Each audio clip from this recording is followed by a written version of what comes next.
અંતર પરિગ્રહનો ત્યાગ સહિત બહિર પરિગ્રહ વસ્ત્રાદિનો ત્યાગ ન હોય તો એને મુનિપણું હાચું હોઈ શકે નહીં.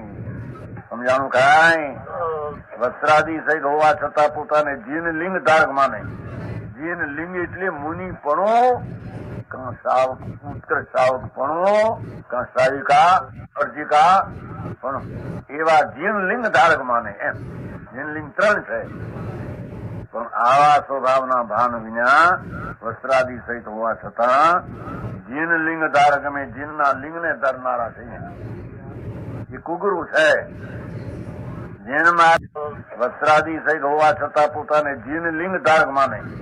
જીન લિંગ એટલે મુનિપણું, કાં સાવક ઉત્કૃષ્ટ સાવકપણું, કાં સાવિકા અર્જિકા પણ એવા જીન લિંગ ધારક માને. એમ જીન લિંગ 3 છે, પણ આવા સ્વભાવના ભાન વિના વસ્ત્રાદિ સહિત હોવા છતાં જીન લિંગ ધારક અમે જીનના લિંગને ધરનારા છીએ. એ કુગુરુ છે. જીન માર્ગમાં 3 લિંગ તો શ્રદ્ધાપૂર્વક છે. ધર્મીના લિંગ તરીકે એક તો જીન સ્વરૂપ નિગ્રહ દિગંબર મુનિલિંગ હોય. જૈન દર્શનમાં મુનિલિંગ આત્મદર્શન સહિત નિગંબર દશા એક મૂળ લિંગ હોય. બીજું ઉત્કૃષ્ટ શાવક રૂપ 10મી 11મી પરિમાણ ઉદાર શાવક લિંગ હોય. લંબોટી શાવક નું લિંગ હોય. ધર્મના લિંગ તરીકે વેક તરીકે 3 લિંગ છે. ત્રીજું શ્રાવિકાઓનો રૂપ સ્ત્રીનું લિંગ હોય. અર્જિકા અથવા શોલિકા હોય છે ને, એક વસ્ત્રાદિ. એ 3 સિવાય ચોથું લિંગ સમ્યક દર્શન સ્વરૂપ નથી. સમ્યક દર્શનમાં જીન લિંગના 3 પ્રકારમાં ભેખની ગણતરીમાં 3 લિંગ સિવાય ભેખ બીજો નથી. સમજાય છે કાંઈ?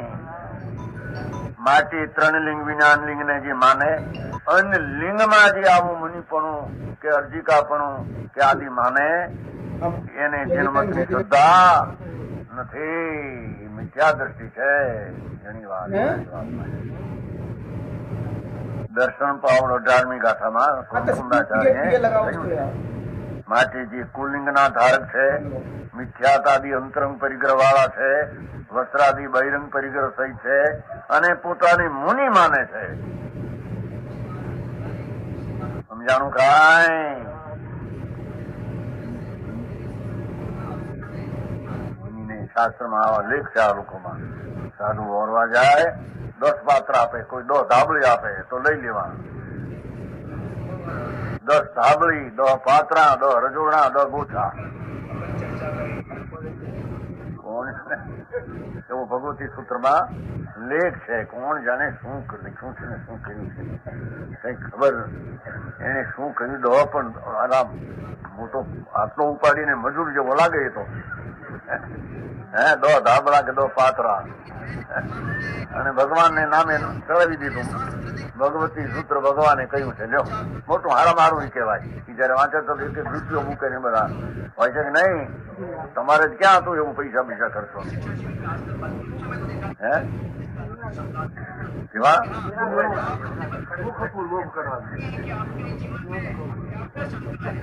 તો એ લોકો જેવું હોય. ભગવતી વાંચે ને ત્યારે મોટા ચોખાના હાથિયા પૂરે.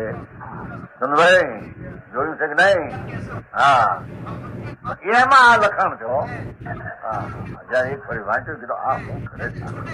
આ ભગવાનને નામે 10 પાત્રા, એક પાત્ર પોતે નાખો 9 આપો આચાર નહીં. 10 રજોડા, એક પોતે નાખો 9 એને આપે. 10 ધાબળી એક રાખી પોતાને 9 એને આપે. શું આથી કઈ કે આચાર ઘણા સાધુ હોય ને કોઈક જોતું હોય તે એવા મુનિ માને અને લિંગ વસ્ત્ર પાત્ર આદિ રાખે ને અભ્યંતર મિથ્યાત હોય. તદ્દન કુગુરુ છે.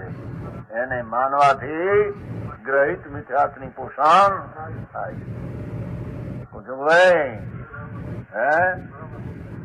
શું કરે? પગે લાગવું જોઈએ કે પછી હાથ ધોનન કરવું?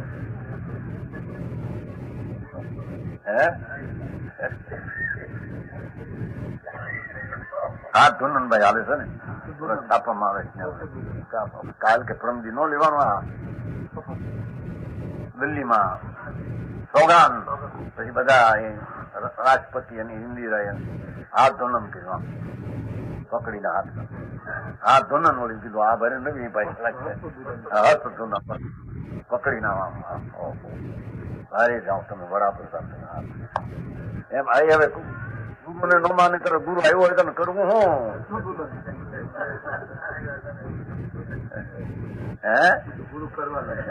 પરમદીપ બન્યું થઈ જાય થોડું જમુભાઈ ને સમજાણું કાંઈ પણ એ વંદન નથી, એ તો એકદમ પ્રેમી માણસ મળે અને સંબંધો હોય એ કરે એમ. ઓલો જાણે પગે લાગશે, આ જાણે હાથ કર્યો હોય મારો તો બદલી ગયો હતો કે ઓલો જાણે આમ હેઠે આમ કરવા ગયા, ઓલો જાણે પગે લાગશે, ઓલો હાથ પકડ્યો.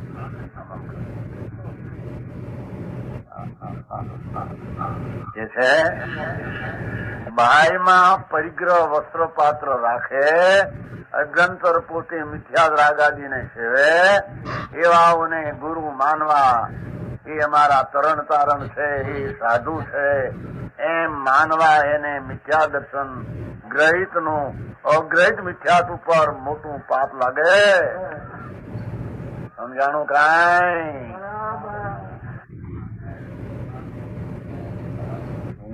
કરવું હું પણ ચાલે હવે આમાં રેવું આ પાણીમાં માછલા રે વેર એમ વાતું કરે છે લોકો. બધારે રહેવું ને આમાં બધારે વેર કરવું હું નહીં હારીએ છીએ. આંબલને સાચી શ્રદ્ધા આત્માની હોય એને આવા કુગુરુને માને નહીં. દુનિયામાં ગમે તે થાવ, પલટો થાવ તો એને ઘરે રહ્યો હોય તો પલટો થવાનું થવાનું છે. એને દુનિયાથી ડરીને સત્યને વેચે નહીં. મોહનભાઈ શું થાય આમાં? ગયા તમારા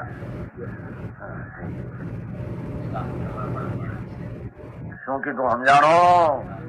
ભગવાનના માર્ગમાં તો આત્મામાં રાગનો કણિયો હોય અને ધર્મ માને, પરમાર્થ ધર્મ તો મિથ્યા દ્રષ્ટિ છે. અને મિથ્યા દર્શન સહિત પાછા વસ્ત્ર રાખીને મુનિ પણ માને. સમજાણું કાંઈ? વસ્ત્રધારી મુનિ ત્રણ કાળમાં જૈન દર્શનમાં હોઈ શકે નહીં. અને એકલો નગન થાય પણ અંદરમાં શ્રદ્ધા ભાન ન મળ્યા, એ ક્રિયા મેં કરીને જળની ક્રિયા મારીને મહાવ્રતના પરિણામે ધર્મને એ પણ મિથ્યા દ્રષ્ટિ છે. એને ખરેખર હાથું લિંગ ભાવલિંગ નથી, એટલે બાય દ્રવ્યલિંગમાં પણ યથાર્થપણું નથી.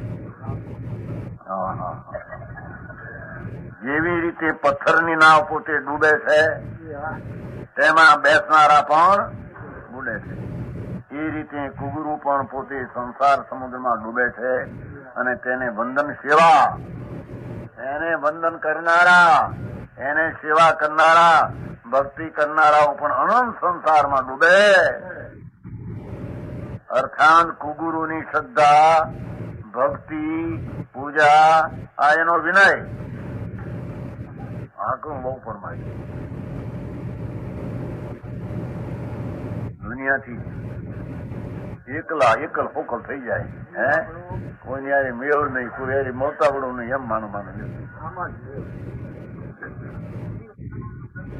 તો હિમાનભાઈ ને પૂછો, જૂના માણસ વડીલ છે ત્યાંના, જૂની ઓળખાણ હું કરવું હવે આમાં શું કેવું? નિર્દર થવું લ્યો ભાઈ. કઈ સચી વાત હોય એમાં બીજું શું થાય? એને હાથું કઈ ગોઠિયા હોય તે કઈ ઝેર ખાઈને ગોઠિયા પણ ઓળખાય? ભાઈ ગોઠિયા છે ને તું થોડું ખાવ મને લઈ આપણે ગોઠિયા છે કે નહીં, એમ કઈ ગોઠ રખાય? એમ ન રખાય. કુગુરુની શ્રદ્ધા, એની ભક્તિ, એ લૌકિક ની શ્રદ્ધાઓ બતાવે, એમાં ધર્મ માને, એમાં મનાવે, એ બધા કુગુરુ છે. એ એનો વિનય અનુમોદના કરવાથી ગ્રહિત મિથ્યાત્વનું સેવન થાય અને તેથી જીવન અંધકાળ બહુ બ્રહ્મમાં રખડે છે. થાય કુલિંગ લહી મહત ભાવ એમ ધન અંબર છે સૌ સ્નેહ એકાકાર બુદ્ધિ એમ કે. હવે અડધું કુદે મિથ્યાદેવનું સ્વરૂપ. જો રાગ દ્વેષ મળ કરી મલિન વનિકા ગદાદી જુટ ચિન્હ ये है कुदेव तिन की जो सेव सठ करत न तिन भव ब्रह्मांड खेव. જે રાગ અને દ્વેષ રૂપી મોહથી રાગ દ્વેષ શબ્દ મિથ્યા દ્રષ્ટિ ભેગો લેવો હોય. लाइव करने के बाद क्यों नहीं रहा यूट्यूब पे? જેને મિથ્યા દર્શન અજ્ઞાન છે लाइव कर दिया અને રાગ દ્વેષ ના મહેલ સહિત મલિન અંદર માં છે. નિર્મળાનંદ ભગવાન આત્માનું ભાન નથી. સર્વજ્ઞ પણ અહીં બતાવવું છે. ભગવાન સર્વજ્ઞ હોય, એક સમયમાં 3 કાળ 3 લોકનું જ્ઞાન હોય, એ સર્વજ્ઞ દેવ કહેવાય. સમજાય છે કાંઈ?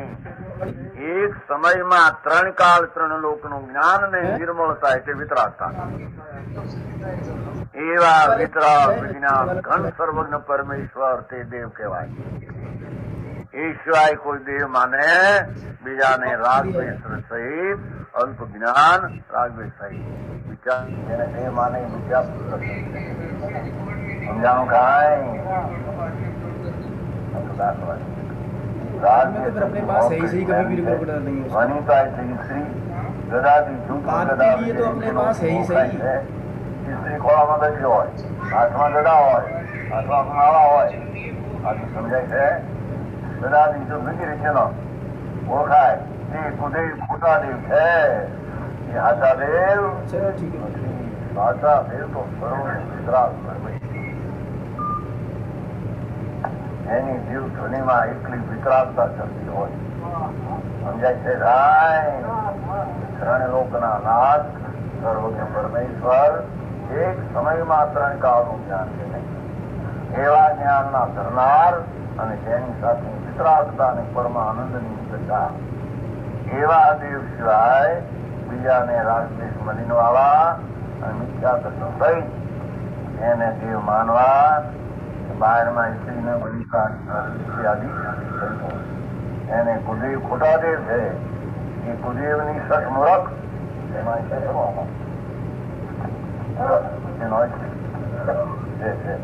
એ પગે લાગે પગે લાગે છે. કુગુરુ કુદેવ કુધર્મ એને કોઈ આરતી ઉતારે છે ને છઠ્ઠા બધા સંસાર હાથમાં કઈ છે પગે લાગે છે.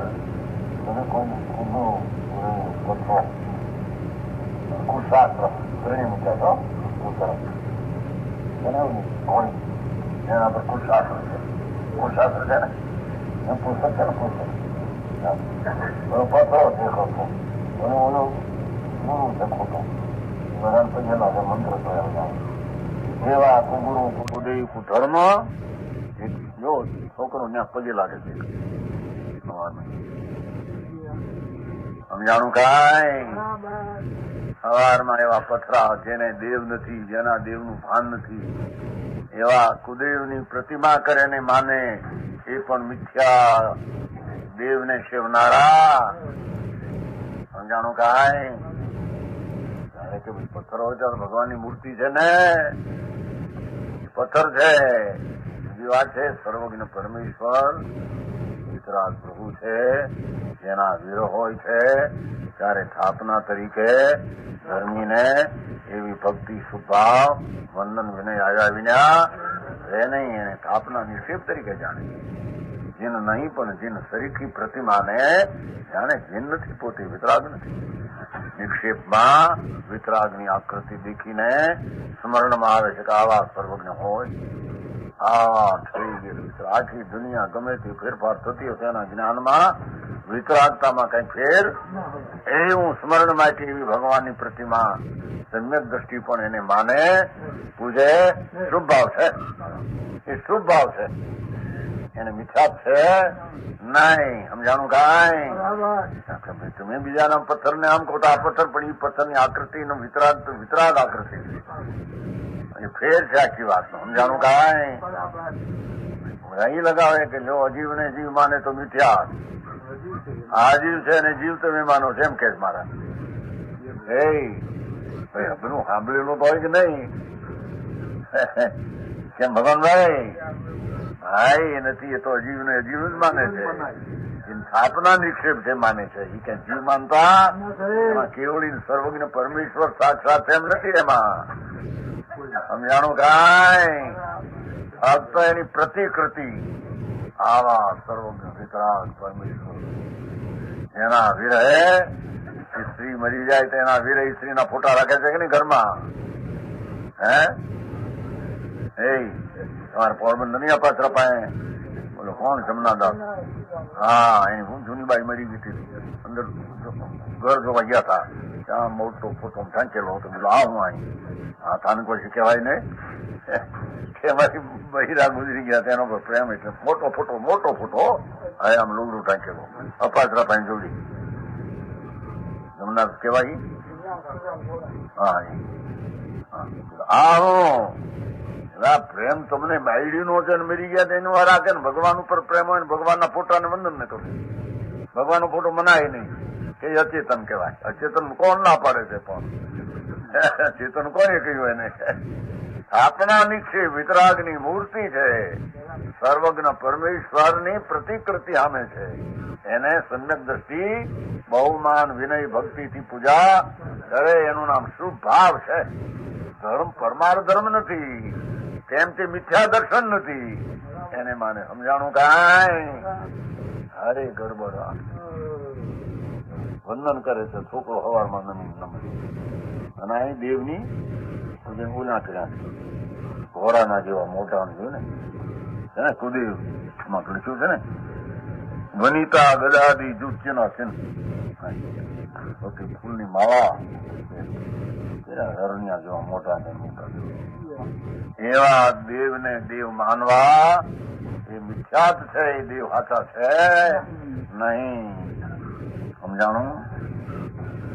મૂર્ખ સેવા કરે છે એવા નથી. બહુ સંસારમાં ભટકવું એને મળતું નથી એમ છે ને.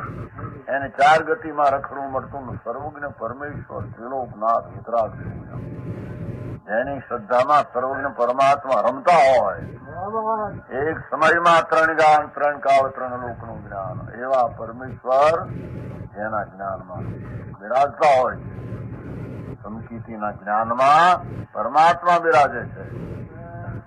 એના વિરહમાં પ્રતિમાની પૂજા હોય છે. મિથ્યા દર્શન નથી પણ સમ્યક દર્શન પૂર્વક શુભ ભાવ છે. જે રાગને દ્વેષરૂપી મેલથી મેલા દેખો અને સ્ત્રી ગદા આભૂષણ વગેરે જેને ઓળખી શકાય.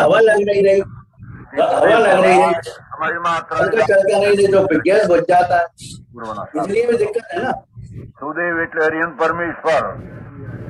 સુદેવ એટલે માનવા વાળા, મનાવા લાયક સુદેવ પરમેશ્વર. દેવ એટલે ભવનવાસી વગેરે દેવ. એ દેવ જુદા ના દેવ જુદા. આ સુદેવ છે. સર્વજ્ઞ પરમાત્મા સુદેવ છે અને ભવનપતિ વંતરાદિ તો એક ગતિના દેવ છે. કુદેવ હરિહરાદિ કુદેવ છે. વાસ્તવિક દેવ નથી તે કુદેવ કહેવાય છે. અદેવ 4 નામ આપ્યા જુદા. સુદેવ, દેવ, કુદેવ ને અદેવ. અદે આ પીપો, તુલસી, લકડ બાબા વગેરે.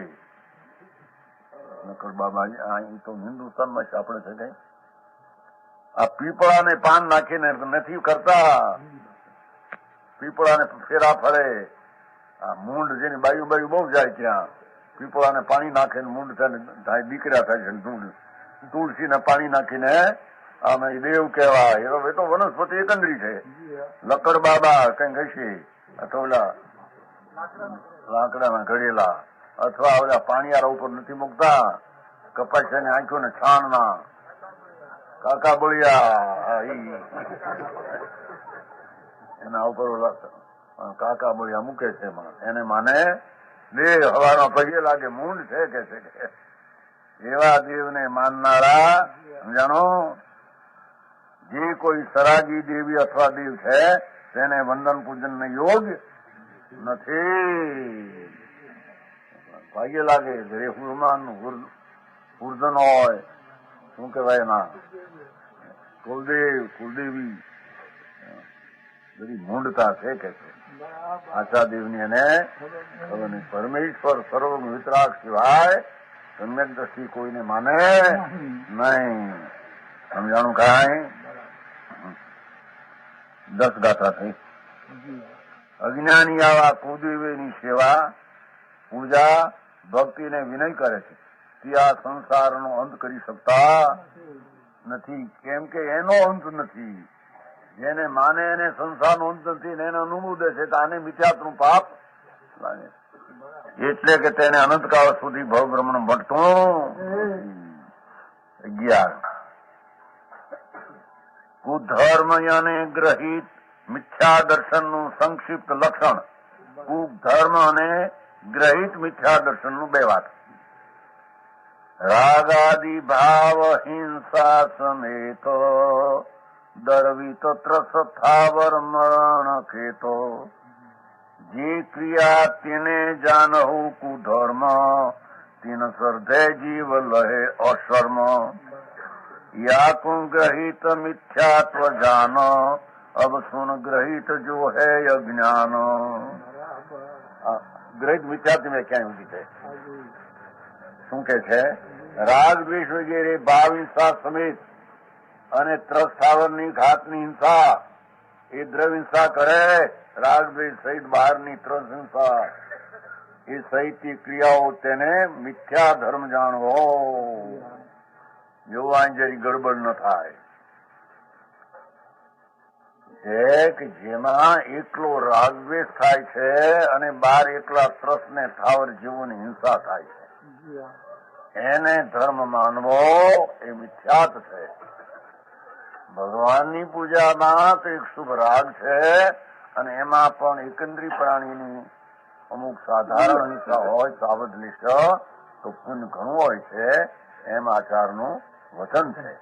એમાં એક કુધર્મ એને ધર્મ પરમાર્થે ધર્મ માનતો નથી. એને ભગવાનની પૂજામાં જઈ સ્થાવર જીવની વનસ્પતિ કે કોઈ પાણીના જીવો થોડા હોય ઘણા સાવધ લીસો તેથી કહ્યું છે. પણ શુભ ભાવ છે એથી એને પુણ્ય બંધન થાય છે. એને પરમાર્થે હિંસા એનો ભાવ અનુબંધ અહિંસાનો છે. વિતરાગ ભાવના અનુમોદનનો છે. અને આ તો એકલી હિંસા કરે પરિણામમાં ભાવ રાગદ્વેષના 12 હિંસાના પાર ન મળે. ભગવાનને નામે બાગ બગીચા ફૂલ તોડીને આખા કામ જીવો મારે પ્રમાણ રાખે નહીં. રાતે દીવા, રાતે ફૂલવાડીઓ, રાતે પૂજા ભગવાનની અને એમ માને કે અમે આ મને લાભ થાય એ બધો ખોટો ધર્મ છે. સમજાણું કાંઈ? એને ધર્મ માને તે મિથ્યા દર્શન છે. ગ્રહિત મિથ્યા છે એમ કેવું થાય? સમજાણું કાંઈ? ગ્રહિત મિથ્યા શ્રદ્ધા છે. વિવેક જોઈએ. જુઓ ને, પાણીની હિંસા ફૂલ ફળની પણ એની મર્યાદા હોય. સમજાય છે? એટલી બધી ભાવમાં ઠેકાણા હિંસા ઘણી થઈ જાય તો એને ધર્મનો વિવેક નથી. આ તો એવો માર્ગ છે વિતરાગનો જેમાં રાગ ઘટે અને બહારની હિંસા પણ ઘટે. એ રીતે એને લેવી જોઈએ. સમજાણું કાંઈ?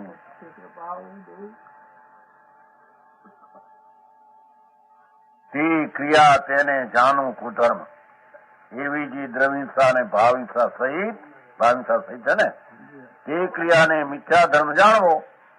તેને શ્રદ્ધાથી પ્રાણી અશર્મ એટલે દુઃખ, શર્મ એટલે સુખ, દુઃખ પામે.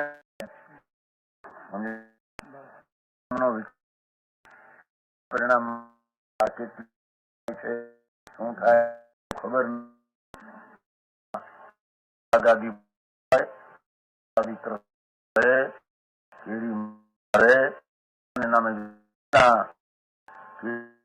મળે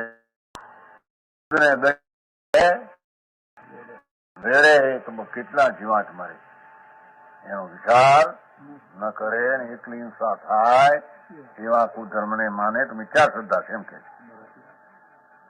સમજાય છે? આ કુગુરુ કુદેવ અને કુધર્મને સધવા તેને ગ્રહિત નવું મિથ્યાત નહીં અનાદિનું છે એની આજે નવું મિથ્યાત અનાદિનો અગ્રહિત મિથ્યાત છે. ઓલી હાથત્વની ભૂલ કીધી પહેલી એની હારે આ બીજી જોડી દીધી મિથ્યાતની શ્રદ્ધા એટલે મિથ્યાત પુષ્ટ થયું એને આત્માનો લાભ ન થયો. ગ્રહિત મિથ્યા દર્શન જાણું. હવે ગ્રહિત મિથ્યા જ્ઞાન જો હે જેને કહેવામાં આવે છે મિથ્યા ગ્રહિત હો ઓલું જે અગ્રહિત મિથ્યા જ્ઞાન કહ્યું થોડું બીજી વાત. આ ગ્રહિત મિથ્યા જ્ઞાન અગ્રહિત મિથ્યા જ્ઞાનમાં પણ પુષ્ટિ કરનાર વધારે.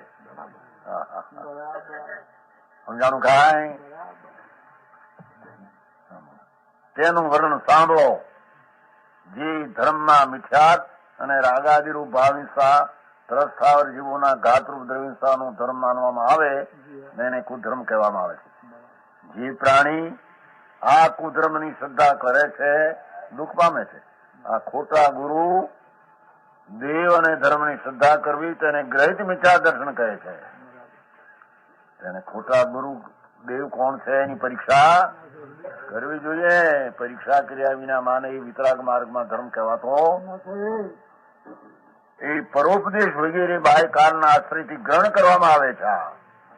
પેલું બોલ્યું આવ્યું હતું પરોપદેશીના આમ કહ્યું હતું ને હા ગ્રહિતમાં ઉપદેશ રાજબાઈ નિમિત્તાનું વળી નવું કર્યું નથી. અજ્ઞાનમાં એમાં આવ્યું હતું પહેલી શરૂઆતમાં.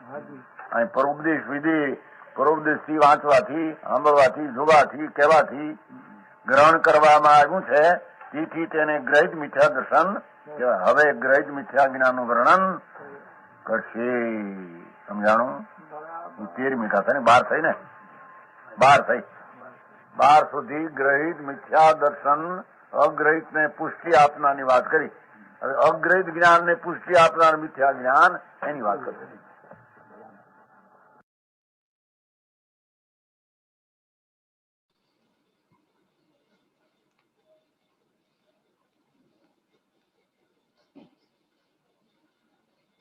अभी हमने पूज्य स्वामी जी का 6 डाला की दूसरी ढाल छंद 9 नंबर कुगुरु जे कुगुरु कुदेव कुधर्म सेव पोसे चिर दर्शन मोहये कुगुरु का लक्षण बताया. कुगुरु किसे कहते हैं? जो वस्त्र आदि स्त्री आदि चिन्हों से पहचाना जाए और वह कुगुरु कहलाता है. बाहर में भले चाय जैसा लिंग होवे अंदर मिथ्यात्व सहित है. ऐसे गुरु स्वयं भी संसार समुद्र में डूबते हैं और अन्य को भी संसार समुद्र में डुबाते हैं. किस तरह? पत्थर की नौका के समान. जैसे पत्थर की नौका स्वयं डूबती है उस पर बैठने वाला भी डूबता है. इसी प्रकार जो गुरु की सेवा पूजा भक्ति अर्चना आदि करता है यह अनंत उपकार है उसके लिए जिन वाणी माँ को वंदना सत्वार है. पंडित साहब आ गए हैं राजकुमार जी.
पंडित साहब पोस्ट बना दीजिए जयकुमार जी.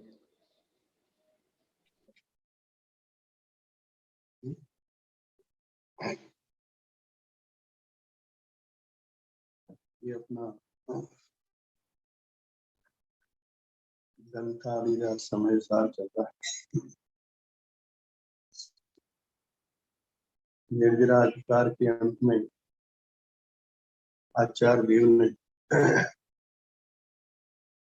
धर्म की दुर्लभता का प्रतिपादन किया है कि धर्म का परिणाम जीवन में प्रकट होना कितना दुर्लभ है। कितनी दुर्लभ सामग्रियां जब जीव को मिलती हैं तब धर्म की प्राप्ति होती है। दो बातें यहाँ कही हैं। एक तो जो सामग्री चाहिए धर्म प्राप्त करने के लिए, सम्यक दर्शन के लिए, आत्मा की अनुभूति के लिए, उनकी तो है दुर्लभता, लेकिन जो धर्म के, आत्मानुभूति के, सम्यक दर्शन के जो प्रतिपक्षी कारण हैं, विरोधी कारण हैं, उनकी प्रबलता है। दो बातें हैं, बिल्कुल बहुत महत्वपूर्ण बातें हैं कि धर्म के साधनों की दुर्लभता और जो धर्म के बाधक हैं कारण, उनकी सुलभता है।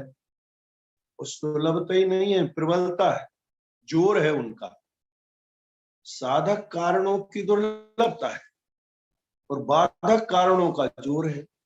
पंचम काल है ना, अच्छे निमित्त, अच्छे साधन, अच्छे कारण, धर्म के अनुकूल वातावरण, साधन सामग्री बहुत दुर्लभ है। इसकी दुर्लभता तो आचार्य देव ने बताई है, लेकिन जो उसके बाधक कारण हैं, घातक कारण हैं, नाश करने वाले हैं, अभाव करने वाले हैं, उन कारणों की प्रबलता है और सुलभता है। देखो आचार्य देव ने ये जो कल अपनी चर्चा चली थी कि समाधि मरण क्रम रूप से दुर्लभ और दुर्लभतर है, इतनी सारी चर्चा करने के बाद आचार्य देव ने ये बात कही कि अंत में समाधि मरण, सम्यक दर्शन, संयम, तप, इच्छाओं का निरोध, कषायों का अभाव और अंत में समाधि मरण भाव, ये उत्तर उत्तर दुर्लभ है। और दुर्लभ, दुर्लभतर शब्द लिखा है, दुर्लभतर है। अत्यंत कठिनता से, अत्यंत दुर्लभता से किसी किन्हीं बिरले जीवों को इनकी प्राप्ति होती है। अब दूसरी तरफ आचार्य देव क्या कहते हैं, देखो कि इसके जो प्रतिपक्षी कारण हैं, माने इसको रोकने वाले, इसका घात करने वाले, सम्यक दर्शन का, धर्म का, उनकी प्रबलता है, उनकी जगत में बहुलता है, इसलिए भी दुर्लभ हो गई। ये सम्यक दर्शन का परिणाम, आत्मा की अनुभूति का परिणाम, इसकी साधन सामग्री तो दुर्लभ है, लेकिन इसके जो बाधक कारण हैं, विरोधी कारण हैं, इसको रोकने वाले हैं, इसमें विघ्न करने वाले हैं, उन साधनों की बहुलता है, इसलिए भी सम्यक दर्शन दुर्लभ। ये बात यहाँ करते हैं, देखो अपन पढ़ते हैं फिर विचार करेंगे कि समाधि मरण क्रम क्रम से दुर्लभ दुर्लभतर है। वह भी किस कारण से दुर्लभ है? अब दूसरा कारण बताते हैं दुर्लभता का कि उसके, उनके प्रतिपक्ष रूप, माने विरोध करने वाले, समर्थन करने वाले साधन मिलना दुर्लभ, और विरोध करने वाले साधनों की सुलभता, बहुलता। उल्टा हो गया, जो सम्यक दर्शन के बाधक कारण है, विरोधी कारण है, प्रतिपक्षी कारण है, उनकी बहुलता है संसार में पंचम काल में। उनके प्रतिपक्ष रूप मिथ्या, विषय, कसाय, ख्याति, पूजा, लाभ, भोग, आकांक्षा रूप निदान, बंध आदि विभाव परिणामों की प्रबलता होने के कारण दुर्लभ है, ऐसी दुर्लभता की परंपरा को जानकर, दुर्लभता की क्रम क्रम से परंपरा को जानकर, समस्त तात्पर्य से, समस्त तात्पर्य सब प्रकार से समाधि में प्रमाद नहीं करना चाहिए। समाधि कहो, सामायिक कहो, आत्म भावना कहो, आत्म आराधना कहो, आत्मा की अनुभूति कहो, सम्यक दर्शन का परिणाम कहो, धर्म का परिणाम कहो, संवर तत्व का परिणाम कहो, निर्जरा तत्व का परिणाम कहो, शुद्धता की प्राप्ति कहो, अतीन्द्रिय आनंद का रसास्वादन कहो, वेदन कहो, अनुभव कहो, ये सब एकार्थवादी चीजें हैं। तो कहते हैं समस्त तात्पर्य से समाधि में प्रमाद नहीं करना चाहिए। निरंतर समाधि की भावना, धर्म की भावना, आत्म आराधना की भावना निरंतर भाने योग्य है। क्यों? ये निकृष्ट काल है, इसमें उत्कृष्ट सामग्रियों की दुर्लभता है और निकृष्ट बाधक होने वाली जो सामग्री है उनकी सुलभता है, सुलभता है। देखो उनके प्रतिपक्ष रूप मिथ्या, विषय, कसाय, ख्याति, पूजा, लाभ, भोग, आकांक्षा रूप निदान, बंध आदि विभाव परिणामों की प्रबलता,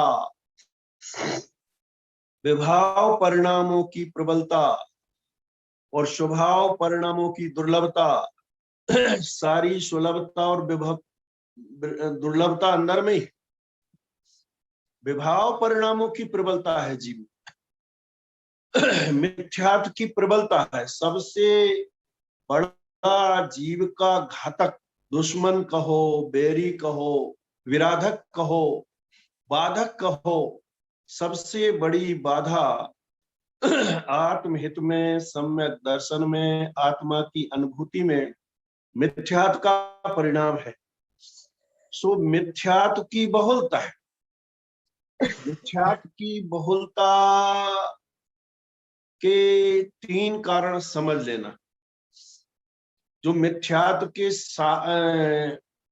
अभाव करने वाले कारण हैं, सच्चे वीतरागी देव, वीतरागी गुरु, वीतरागी जनवाणी, ये सम्यक दर्शन के साधक कारण।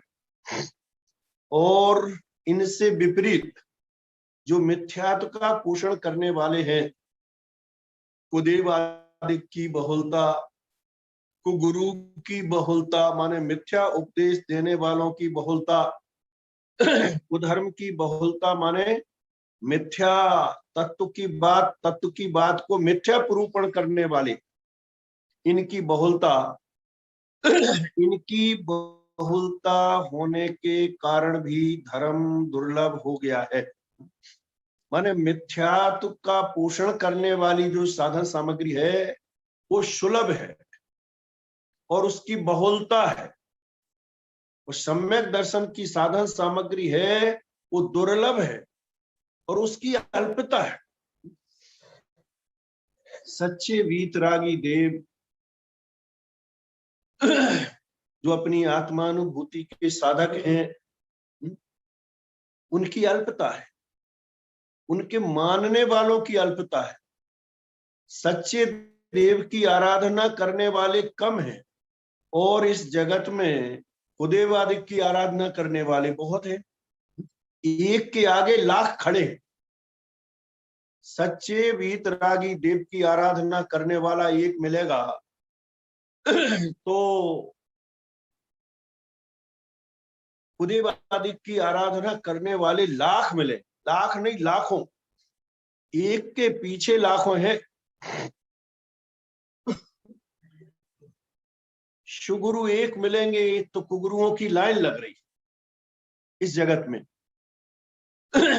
सत्य तत्व की बात बताने वाला एक मिलेगा तो तत्व का विरोध करने वाले, तत्व के विरुद्ध प्रतिपादन करने वाले, तत्व की विपरीत निरूपणा करने वालों की लाइन लग रही। लाख, एक एक के बदले लाख लाख खड़े। माने तुम्हें सम्यक मार्ग बताने वाला एक है और मिथ्या मार्ग बताने वाले लाख। संसार से निकालने वाला एक है, कोई बिरला ज्ञानी खेवटिया, और संसार में डुबोने वाले लाखों खड़े। इसलिए भी दुर्लभ हो गया कि तुम्हारी इस भवरूपी नौका को संसार से पार लगाने वाला कोई एक खेवटिया मिला, सच्चा नाविक मिला, पारखी मिला, समर्थ मिला, जो तुम्हारी नाव को संसार से पार लगा दे, इस पार से उस पार पहुंचा दे। ऐसा खेवटिया तो मिलना है दुर्लभ। एक मिलेगा कोई बिरला कहीं किसी जीव को, लेकिन तेरी नाव को डुबोने वालों की लाइन लग रही है, लाखों खड़े। माने सच्चा धर्म का उपदेश देने वाले, सच्ची तत्व की बात करने वाले जगत में विरले हैं, दुर्लभ हैं। योग सार में तो आचार्य देव ने विरलता की चर्चा करी है। विरला जाने तत्व को, विरला तत्व सुनन, विरला ध्यावे तत्व को, विरला श्रद्धावंत। सुनाने वाले भी विरले और सुनने वाले भी विरले, बताने वाले भी विरले और देखने वाले भी विरले। विरल में विरल काम है, विरल में विरल जीव। सत्य को सुनाने वाला दुर्लभ है, सुनाने वाला मिल जाए तो सुनने वाला दुर्लभ। पंडित दीपचंद जी साहब हुए हैं करीब 400 वर्ष पहले। उन्होंने भावदीपिका वगैरह ग्रंथों की रचना की है। उसमें एक बात उन्होंने लिखी कि मैं इस तत्व को, इस सत्य को जगत के जीवों को सुनाना चाहता हूं। मुझे जिस तत्व की प्राप्ति हुई है, मैं जगत के जीवों को इस तत्व को सुनाना चाहता हूं, बताना चाहता हूं, लेकिन क्या करूं, जगत में कोई सुनने वाले नहीं। ऐसी दुर्लभता है, सुनाने वाला है पर सुनने वाले नहीं। तो उन्होंने ऐसा लिखा, इसलिए मैं इस तत्व की बात को लिख जाता हूं। भविष्य में जिनकी होनहार भली होगी, भविष्य में जिनकी होनहार अच्छी होगी, वे इस तत्व को पढ़ेंगे, सुनेंगे, गुनेंगे और अपना आत्मा का हित करेंगे।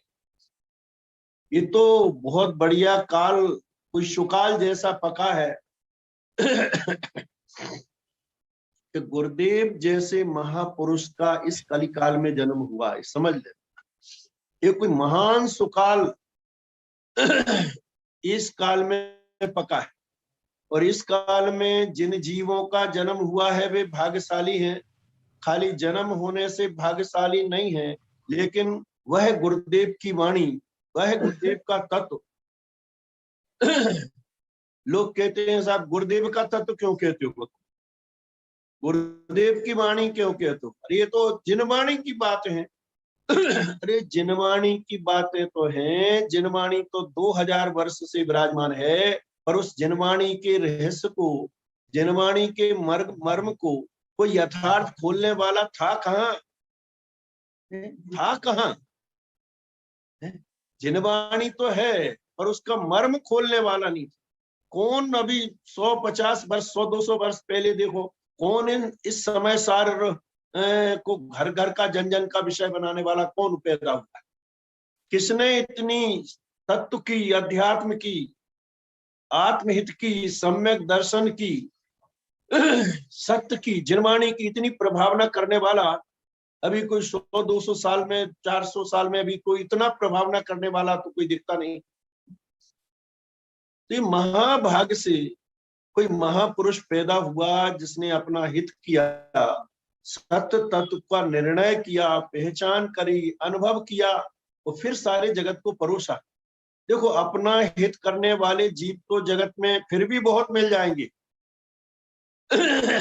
लेकिन जनहित की भावना, जगत के अन्य जीवों का भी हित हो, कल्याण हो, ऐसी भावना वाले जीव पहले तो सत्य तत्व जानने में आवे, अनुभव में आवे, वेदन में आवे, फिर अंदर में इस प्रकार का राग हो कि जगत के जीवों को भी ये तत्व मिले, ऐसी भावना वाले कोई विरले जीव होते।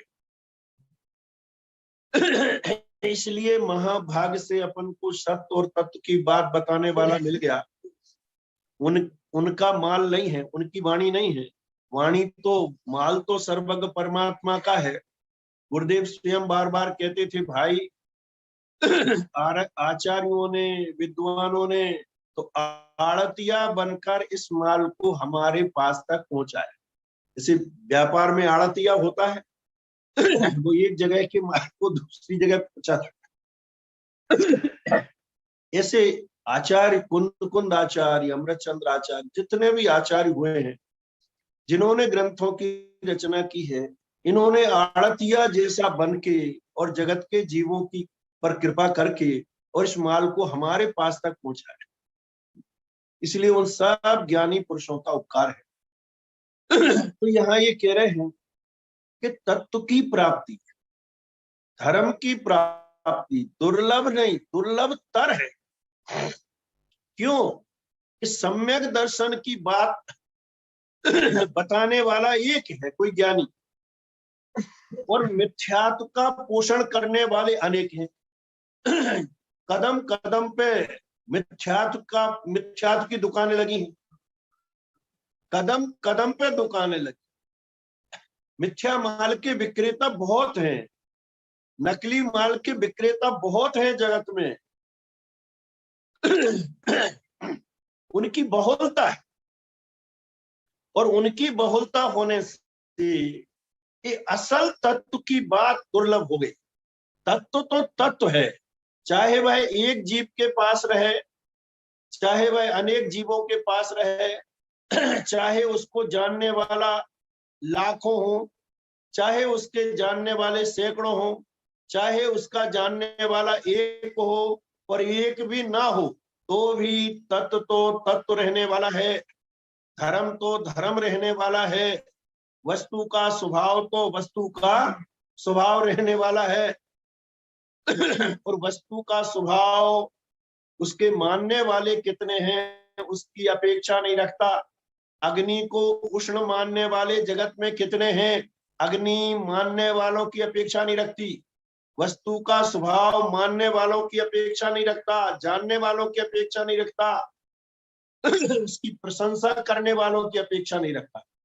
जगत में एक भी व्यक्ति अग्नि को उष्ण ना माने और लाखों व्यक्ति अग्नि को शीतल मानने लगे, तो भी अग्नि अपने उष्णत्व स्वभाव को छोड़ने वाली नहीं।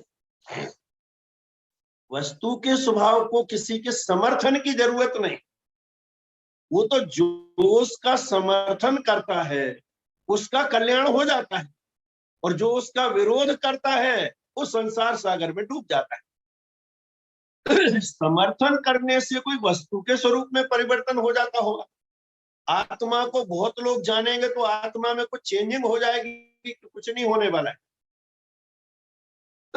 अनंत जीव अनंत काल से आत्मा की आराधना कर रहे हैं, और अनंत जीवों की छोड़ो, हम स्वयं अनंत काल से अपने आत्म स्वरूप की आराधना कर रहे हैं।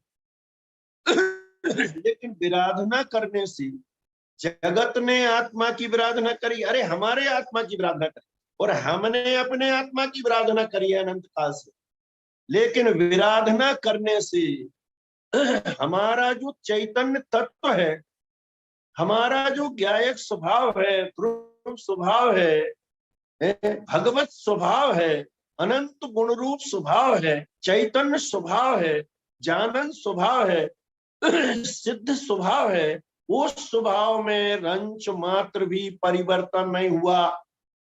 जगत ने नहीं माना आत्मा, तो आत्मा बदला ही नहीं है। हमने स्वयं अपने आत्मा की सत्ता को स्वीकार नहीं किया, तो भी आज तक आत्मा का स्वरूप नहीं बदला। अनंत काल पहले जैसा आत्मा का स्वभाव था, आज भी वैसा ही आत्मा का स्वभाव है, और भविष्य में अनंत काल तक सिद्धालय में चला जाएगा तो भी यही स्वभाव रहने वाला है, और विराधना करके निगोद में चला जाएगा तो भी यही स्वभाव रहने वाला है। स्वभाव बदलने वाला नहीं। ऐसे अद्भुत जो वस्तु का स्वभाव है, उस वस्तु स्वभावो धम्मो, उस वस्तु के स्वभाव को धर्म कहा, आत्म स्वभाव को धर्म कहा। धर्म तो वस्तु का स्वभाव है। जो स्वभाव को जानता है, उसकी श्रद्धा करता है, उसकी आराधना करता है, उसका अनुचरण करता है, वह धर्म उसकी पर्याय में प्रकट हो जाता है, व्यक्त हो जाता है। इतनी सी बात है। स्वभाव तो अनादि अनंत विद्यमान है, उसको जानने वाला सम्यक ज्ञानी हो जाता है, उसको मानने वाला सम्यक दृष्टि हो जाता है, उसके अनुकूल आचरण करने वाला सम्यक चारित्रवंत हो जाता है, सुखी हो जाता है, संसार के दुखों से मुक्त हो जाता है, भगवान बन जाता है। भगवान को जाना तो भगवान बन गया। ये बात आचार्य देव ने यहाँ कही कि आत्महित की साधन सामग्री की दुर्लभता है, और आत्महित की जो विरोधी सामग्री है, प्रतिपक्षी सामग्री है, उसको रोकने वाले जो कारण हैं, उनकी बहुलता है।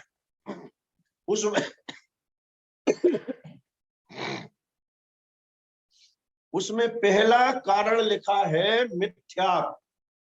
पहला कारण मिथ्यात्व लिखा। विचार कर लेना, वैसे विचार कर लेना कि जगत में एक सम्यक दृष्टि, वर्तमान की अपेक्षा अपन विचार करो, उसके प्रतिपक्ष में मिथ्या दृष्टियों की संख्या कितनी है। वैसे ही अपन विचार करें, कल्पना करें कि इस जगत में यदि एक सम्यक दृष्टि है तो उसके प्रतिपक्ष में मिथ्या दृष्टियों की संख्या कितनी। जैनियों में ही विचार कर लो, कदाचित एक सम्यक दृष्टि है तो उसके अनुपात में मिथ्या दृष्टियों की संख्या कितनी। तो ऐसे भी दुर्लभता होगी कि लाखों के बीच में कोई एक बिरला व्यक्ति सम्यक दृष्टि ज्ञानी धर्मात्मा होता है, सम्यक दर्शन को प्राप्त करने वाला होता है, सत्य तत्व को प्राप्त करने वाला होता है।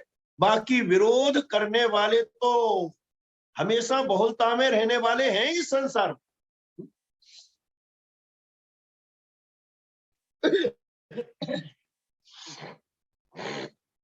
देखो, बहुत से जीव एक प्रश्न करते हैं, प्रश्न कहो या कुतर्क कहो, ऐसा कहते हैं कि तुम्हारी बातें यदि इतनी सच्ची हैं, अथवा ऐसा समझ लो कि जैन धर्म इतना सच्चा है, तो फिर जगत में इस सत्य को और इस तत्व को मानने वालों की संख्या कम क्यों है।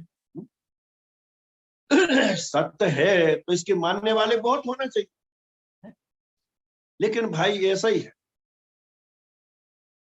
एक तो सत्य को संख्या की आवश्यकता नहीं होती, संख्या के भरोसे सत्य नहीं रहता, और ये तो स्वरूप ही है जगत का कि यहाँ तो एक एक मिथ्या सम्यक दृष्टि के अनुपात में सारे जगत के जीवों की कल्पना करो, तुलना करो, तो मिथ्या दृष्टि एक एक के अनुपात में अनंत अनंत बैठे। और ये अनुपात कभी बदलने वाला नहीं है। यहाँ एक जीव सम्यक दृष्टि होगा तो उसके प्रतिपक्ष में हमेशा सदाकाल इस लोक के अंदर मिथ्या दृष्टियों की संख्या तो उसके अनुपात में अनंत ही रहने वाली। इसलिए ऐसा नहीं समझना चाहिए कि ये सत्य को जानने वालों की संख्या कम है, अल्प है, एक आधा ही है। भाई एक भी होवे और नहीं भी होवे तो भी दो और दो चार ही रहने वाले हैं। कोई मानने वाला हो, समर्थन करने वाला हो, ना हो, तो सत्य बदलने वाला नहीं है। सत्य कहो, तत्व कहो, वस्तु का स्वरूप कहो, मार्ग कहो, वो तो जो है सो ही रहने वाला है। ऐसे भी देखो आप, संख्या की अपेक्षा से भी दुर्लभता है ज्ञानियों की। कोई विरला जीव सत्य को सुनता है, समझता है, उसकी श्रद्धा करता है, उसकी अनुभूति करता है, उसकी रुचि करता है, उसकी प्रतीति करता है। कोई कोई बिरले जीव हैं, और बिरले ही रहने वाले हैं, बिरले ही रहने वाले। यहाँ ज्ञानियों की संख्या और ज्ञानियों का बहुमत कभी बढ़ने वाला नहीं। संसार में कभी भी ज्ञानियों का बहुमत नहीं बढ़ेगा, ये सिद्धांत है। क्यों नहीं बढ़ेगा? उसका कारण है कि वैसे ही तो दुर्लभता से जीव सम्यक दर्शन प्राप्त करता है, सम्यक ज्ञान प्राप्त करता है, चारित्र प्राप्त करता है, और उससे संयम धारण करता है, मुनि दशा धारण करता है, भावलिंग रूप निर्ग्रंथ मुनि दशा को प्राप्त होता है, छठवें सातवें गुणस्थान को प्राप्त होता है। तो ये सब जीव बिरलों में बिरले हैं, बिरले, एकाध एकाध एकाध एकाध इन जीवों की संख्या है। अब ये संख्या बढ़ती क्यों नहीं है, हमेशा कम क्यों रहती है? क्योंकि इस मार्ग पर जो बढ़ता चला जाता है, तो बाकी सब जीव 6 महीने 8 समय में जो पकते हैं, बिल्कुल भगवान बनने के योग हो जाते हैं, वे सब सिद्धालय में चले जाते हैं। और सिद्धालय में से कोई जीव कभी लौट के दोबारा संसार में आता नहीं। तो एक तरफा काम है कि छठ छठ के दुर्लभता से तो जीव सम्यक दृष्टि होता है, आत्मानुभवी होता है, मुनि दशा को अंगीकार करता है, और उस मुनि दशा को अंगीकार करके और 6 महीने 8 समय में जो जितने पकते हैं इस ढाई द्वीप के अंदर, वे सब सिद्ध दशा को प्राप्त होते चले जा रहे हैं। सो एक तरफा मार्ग है, जा तो रहे, लेकिन वहां से एक भी कोई ज्ञानी जीव लौट के नहीं आता। जितने यहाँ माल बनता है उतने सब ऊपर चले जाते हैं, सिद्धालय में चले जाते हैं। फिर छठ के इस 3 लोक में से फिर कुछ जीव सम्यक दर्शन प्राप्त करते हैं, संयम धारण करते हैं, मुनि दशा अंगीकार करते हैं, और फिर सिद्धालय में चले जाते हैं। सब वे कम के कम रह जाते हैं, इनकी संख्या अल्प ही रहने वाली है। लेकिन मिथ्या दृष्टियों की संख्या अल्प रहने वाली नहीं है। चारों गति में, मनुष्य में, त्रियंच में, नारकियों में, देव गतियों में जितने जीव कम होते हैं, माने सारे चतुर्गति में से जितने जीव निकल कर सिद्धालय में चले जाते हैं जो ज्ञानी पुरुष, सो वे ज्ञानी तो लौट के वापस आते नहीं, लेकिन जितने यहाँ से सिद्धालय में चले जाते हैं उतने निगोद में से निकल के यहाँ आ जाते हैं। तरस्पर्याय निगोद में से निकल के यहाँ चारों गतियों में आके आ जाते हैं और अपने अपने जगह स्थापित हो जाते हैं, संख्या को पूरा कर देते हैं। माने जितनी संख्या यहाँ कम होती है वो सारी संख्या निगोद में से पूरी होती रहती है जीव की 4 गति में आने वालों की। इसलिए 4 गतियों के जो अज्ञानी जीव हैं उनकी संख्या कभी घटने वाली नहीं है, और 4 गतियों में जितने ज्ञानी जीव हैं उनकी संख्या कभी बढ़ने वाली नहीं है, क्योंकि वे सब ज्ञानी हुए, मुनिपना धारण किया और सिद्धालय में चले जाते। और अज्ञानियों में से जो कम हो गए ना, थोड़े से सिद्धालय में चले गए, उनकी संख्या फिर निगोद में से निकल के फिर पूरी हो जाती। और निगोद तो अक्षय अनंत जीव राशि है, निगोद में एक एक शरीर में बताई थी। इसलिए संसारियों से, अज्ञानियों से कभी खाली होने वाला नहीं है, अज्ञानियों की संख्या कम होने वाली नहीं है। यहाँ तो एक एक ज्ञानी के अनुपात में अनंत अनंत अज्ञानी रहने वाले हैं। इसलिए अपने अंदर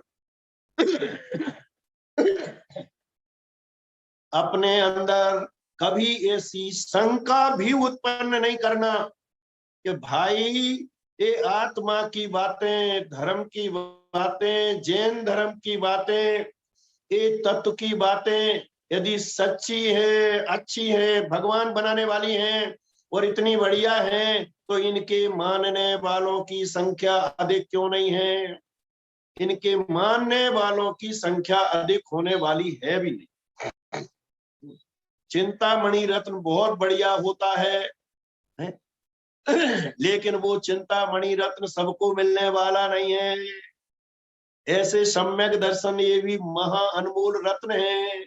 सम्यक दर्शन ज्ञान चारित्र ये रत्न है, और रत्न हमेशा दुर्लभ होते हैं और विरले ही भाग्यवान जीव को उनकी प्राप्ति होती है। इसलिए शंका करने जैसी नहीं है। शंका नहीं करना कभी कि हम सत्य को मानने वाले अकेले हैं इसलिए बहुमत में जाके मिल जाओ।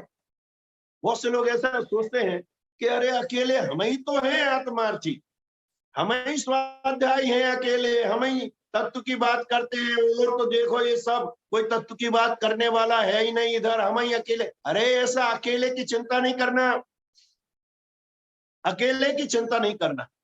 जंगल में शेर कभी नहीं सोचता कि मैं अकेला हूं, है, और ये दूसरे जानवर बहुत हैं इधर, भयभीत नहीं होता।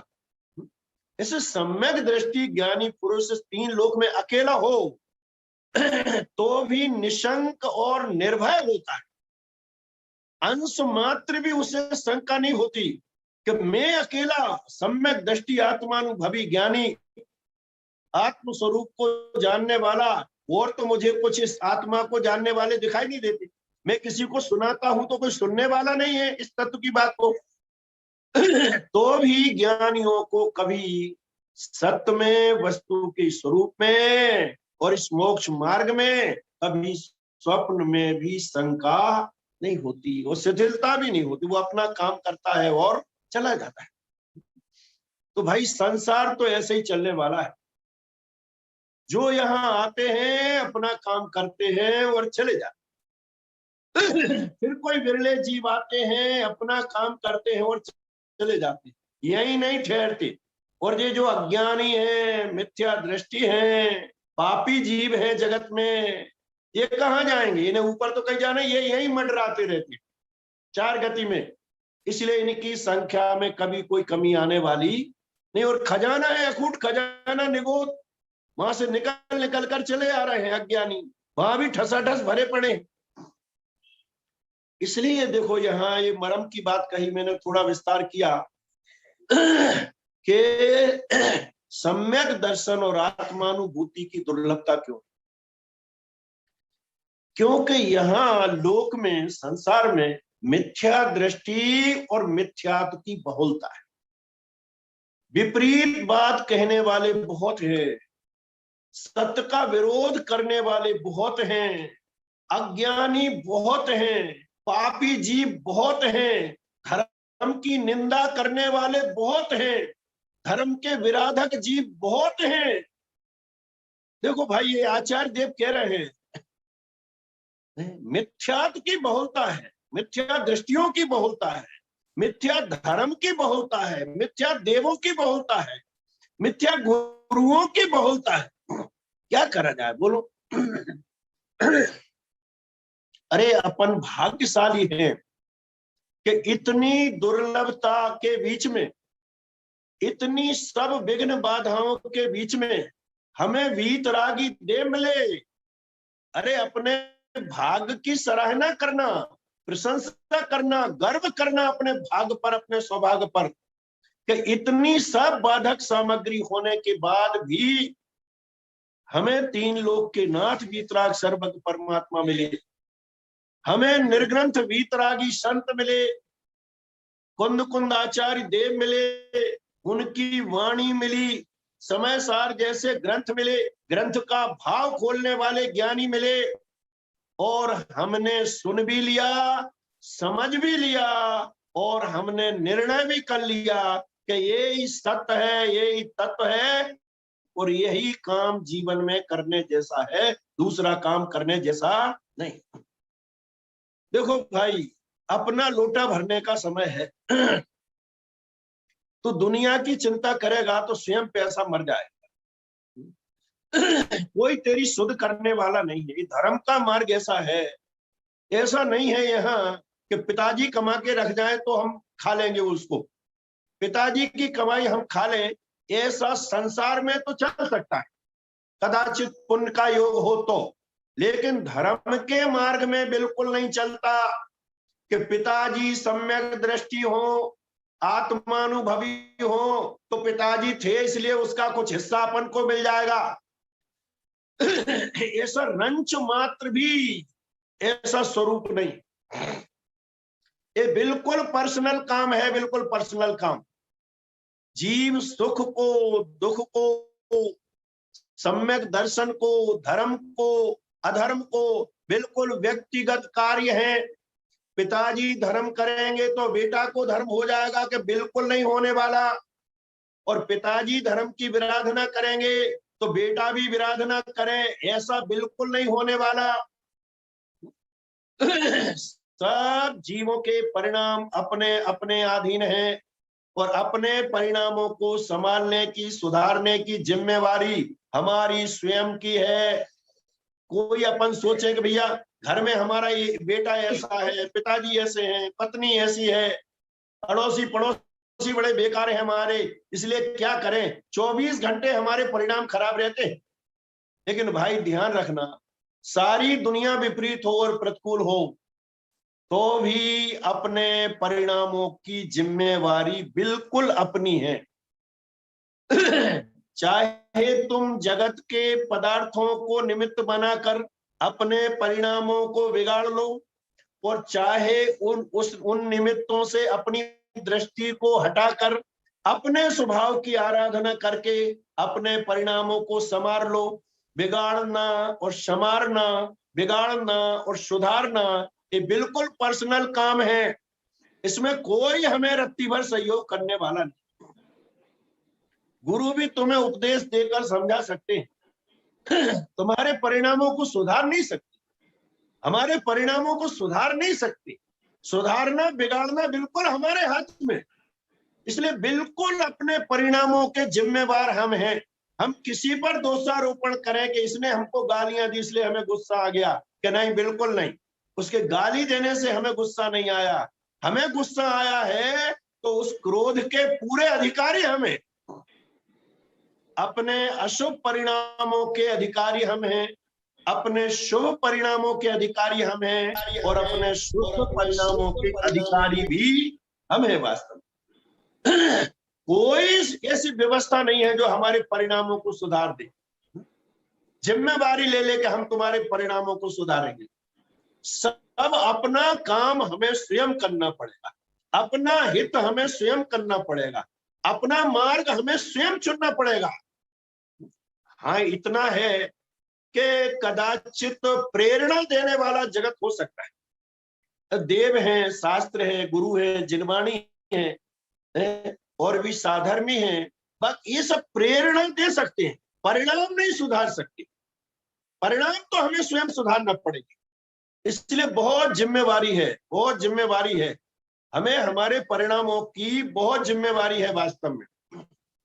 तो ये बात यहाँ आचार्य देव ने यहाँ करी है कि मिथ्यात्व की बहुलता है, इसलिए सावधान रहना।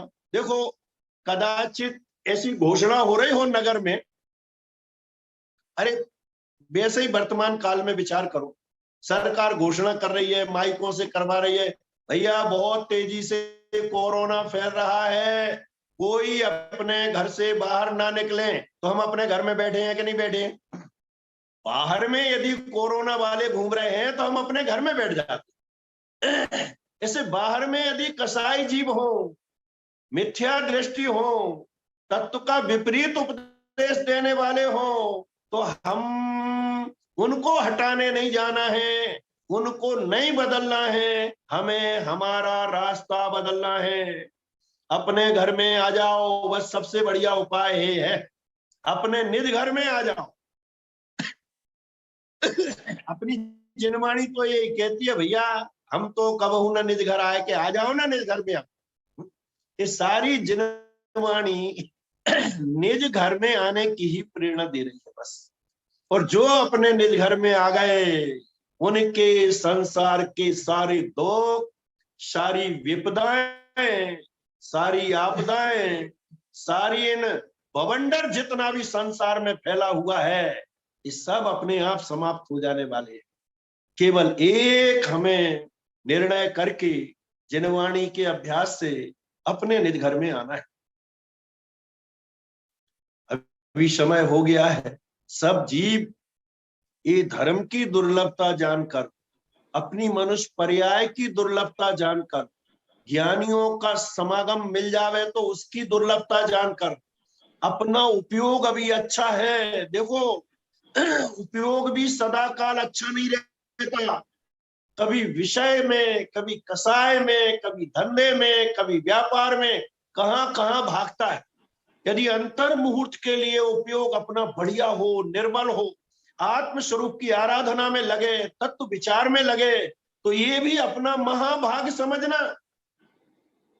ये अपनी भली होनहार के सूचक है कि आज अपना उपयोग इतना निर्मल हो गया, पवित्र हो गया कि उसमें केवल आत्मा के स्वरूप का चिंतन, आत्म भावना, समाधि की भावना, सम्यक दर्शन की भावना, पंच परमेष्टि के स्वरूप का स्मरण, ऐसे अच्छे अच्छे परिणाम यदि शांति से बैठकर अंतर मुहूर्त भी आते हैं तो समझना कि ये जो काल मिला है हमें, ये हमारी मनुष्य पर्याय का दुर्लभ काल है।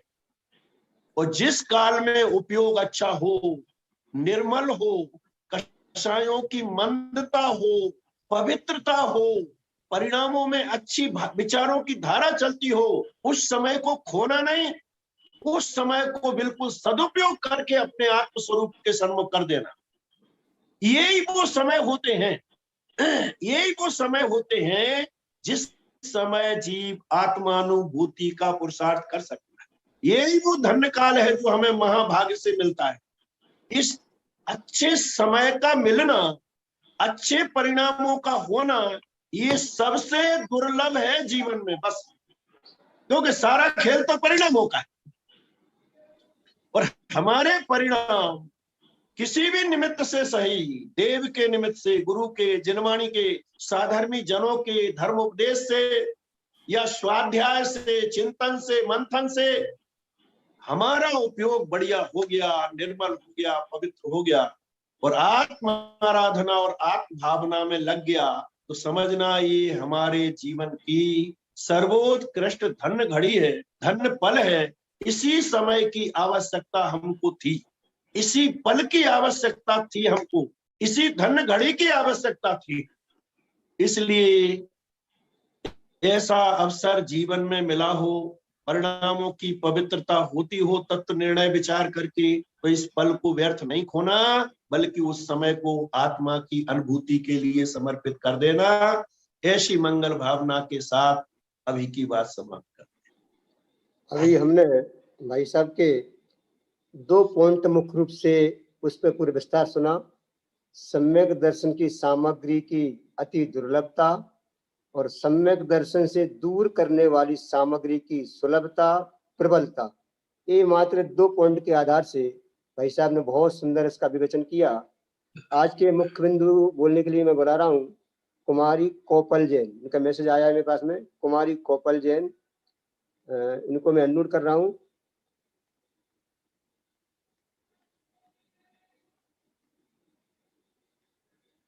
कोपल जैन, आप लोग अनम्यूट करके बोलिए।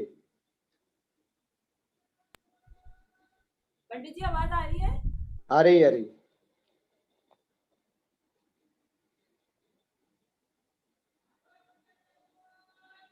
बंद हो गई आवाज, अनम्यूट करो पहले, आवाज बंद हो गई आपकी।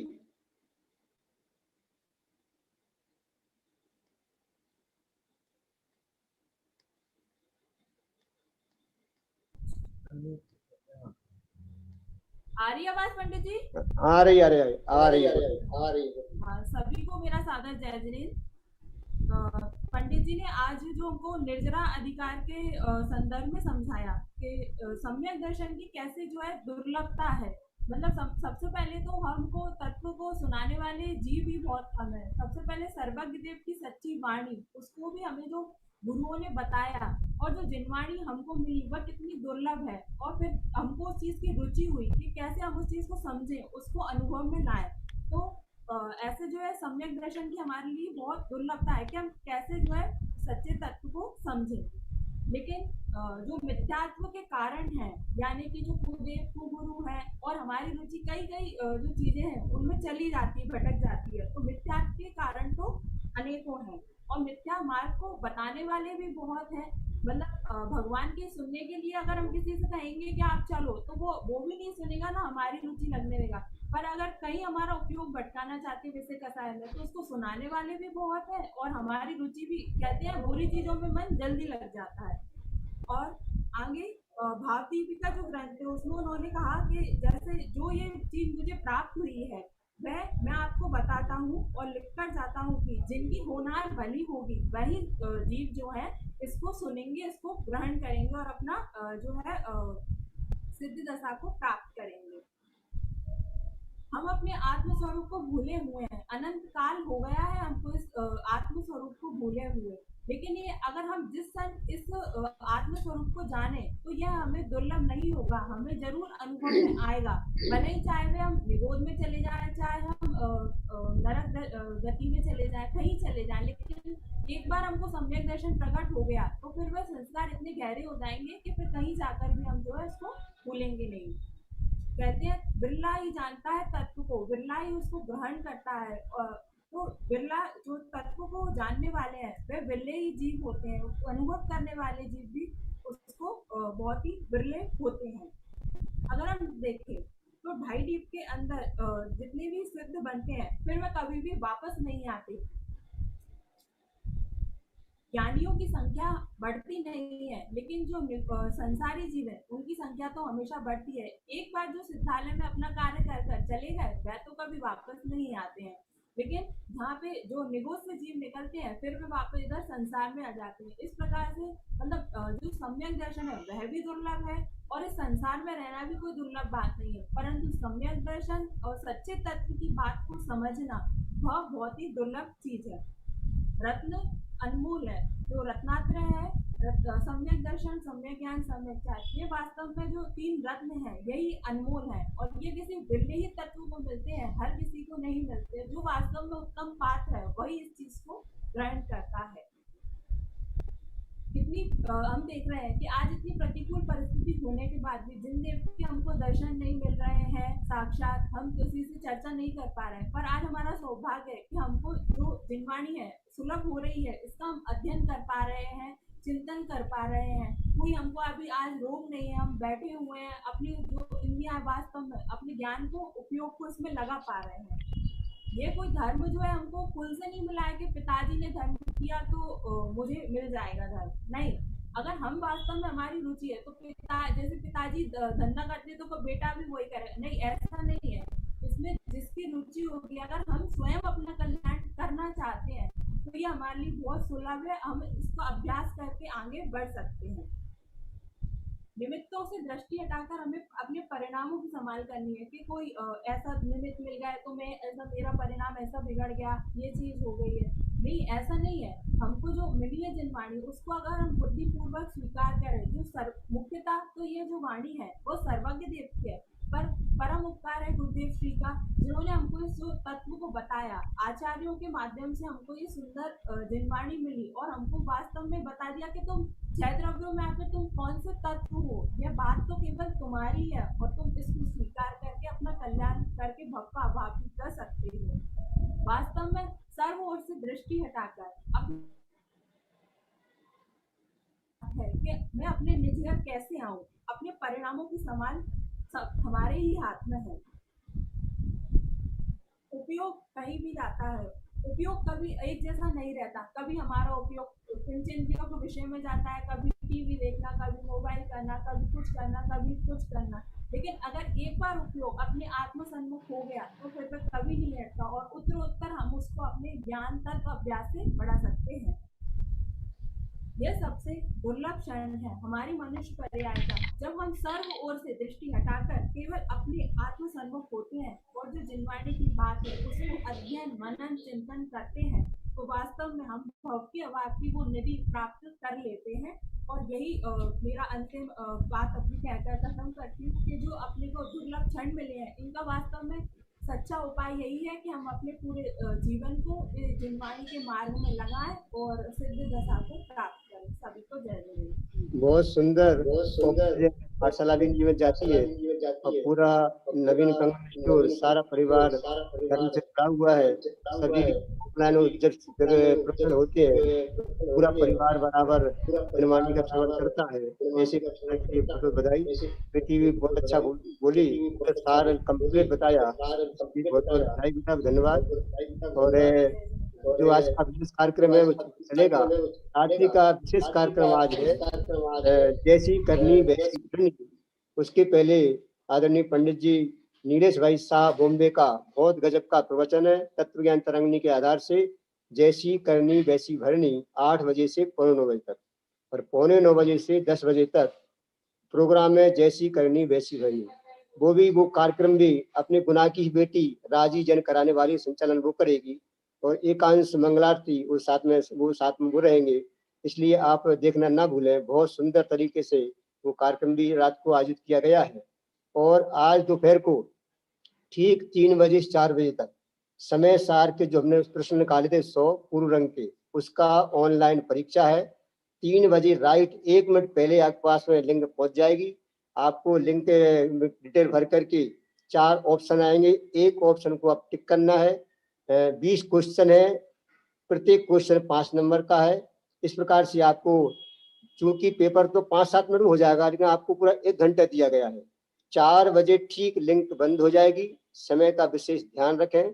उसमें 317 विद्यार्थियों ने भाग लिया है बड़े उत्साह के साथ, यानी 317 लोगों ने।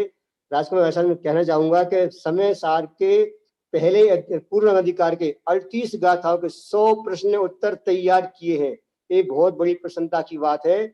और दूसरा पार्ट तैयार हो चुका है जो जीव अधिकार की 39 गाथा से 68 गाथा तक का जो प्रकरण है वो तैयार कंप्लीट हो चुका है। वो आपको आज उसकी लिंक भी भेज देंगे और 3-4 दिन बाद PDF भी भेजेंगे। उसके भी 100 प्रश्न पूरे तैयार हैं। इस प्रकार से इस साल में आपको पूरा समय सार 9 अधिकार पूरे के पूरे इसी तरह से आपको पूरा का पूरा पढ़ाने का विकल्प है। 100 प्रश्न निकालेंगे हर महीने, तो आपको पूरा समय सार का सामान्य ज्ञान तो नॉलेज हो ही जाएगा। बस ये इतना सा विशेष है। और आज की सभा अपने यही समाप्त करते हैं। विशेष जिनवाणी वंदना। निज निधि निज में बताई यह अनंत उपकार है, उसके लिए जिनवाणी माँ को वंदना सतवार है।